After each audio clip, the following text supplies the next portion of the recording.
Today we are talking about helping you build more strength, more muscle through something I call muscle confidence. Muscle confidence, this is a mental thing. It's a neurological thing because at the end of the day, your ability to improve performance, build muscle, build strength, it's all up here. It's a neurological thing. The muscle, that's just the end product. So when you are not quite sure, when your nervous system is a little bit uneasy about the exercises that you're doing, it naturally tones down the amount of work that you can do in exercise. Think of like if you're on a frozen sheet of ice, right? You can't start throwing hurricane kicks and sprinting at top speed when you're on an ice rink. Why? Because it's not stable. You don't feel very confident on it. So your nervous system naturally says, okay, tone down the power going to the legs, tone down the amount of tension we can have in the muscles, and basically make yourself as if you're half as strong as you really can be. When you get more strong, more confident neurologically, it's like you just open up the floodgates. It's like, oh yeah, make the muscles work as hard as possible. So this is a neurological process, and the stronger you feel mentally about an exercise, the stronger you're going to be physically. And these are some ways in which you can do that. Number one, got to get really good at practicing proactive tension. Refer to my chain training ebook for more information on this, but the bottom line is, getting real good at turning on your muscles is going to make you very confident in doing the exercise. It doesn't feel like you're hanging on for dear life at the bottom of a pull-up. It makes you feel like you can hang there for hours. You want to feel strong about the exercise, and proactive tension is one of the ways to do it. Second, stability training.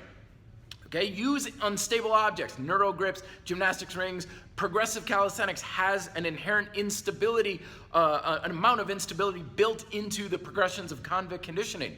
Now, this might seem a little counterproductive. It's like, wait, if I get unstable, then that turns down the nervous system. Yes, but remember the SAID principle, right? You gain what you challenge. You challenge your stability, you build stability, you build confidence in the move, and then it's going to be much more effective neurologically to have more power in the exercise. So it might seem like you're turning down things at first, but as you get conditioned to using dips on gymnastics rings, it's going to be far more powerful in the long run. Second, tension around the master joints. I talk about master joints, shoulders in the upper body, hips in the lower body. This is where a big chunk of your tension should be for your squats, your lunges, and so forth with your upper body, your chest, your back, your shoulders, and so forth. When the tension's not very good in these areas, the more distal area, distal muscles like the quads, the hamstrings, the calves, forearms, biceps have to take on more of the work. When this happens, you have less control over the movement as a whole, less balance, less stability, and less control, and therefore less confidence. Practice also exercise variations that are a little bit outside the norm. Remember, strength and everything, if it's a neurological thing, we build habits neurologically. So as a result, if you're always doing push-ups the same exact way, you're only confident doing push-ups that way. And as soon as you change anything, you're no longer confident. And your mind knows this. Your mind knows I'm only good as long as we work out exactly this way. So mix up little variations here. Speed for one thing. Go real slow with your reps. Go real fast. Get a big full range of motion. Play with pause training. So come all the way down to the bottom, come up 2 inches and pause. 2 inches and pause.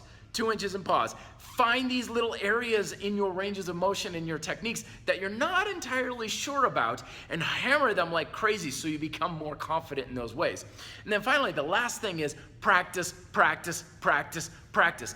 Building confidence in a move or an exercise is about just getting used to it as much as possible. In the martial arts, we were always told these things like, you've got to learn these moves to the point where it's not you can get it right, do it until the point where you can't get it wrong. When it is so ingrained in you, you feel like it's unimaginable that you can't do the move, like it's part of your DNA. If you're feeling a little unconfident with pistol squats, do them every single day for the next 3 months to some degree. They don't have to be it's terribly hard. Remember, you don't have to recover from working out.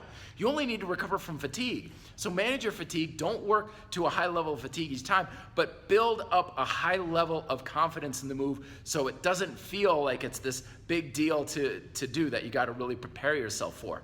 But at the end of the day, if you build your muscle confidence, you're going to have a lot more tension flowing through your muscles, and you're going to get a lot more out of everything that you want. Questions down below. Hit up reddeltaproject.com for those free ebooks as well. Till then, be fit, live free.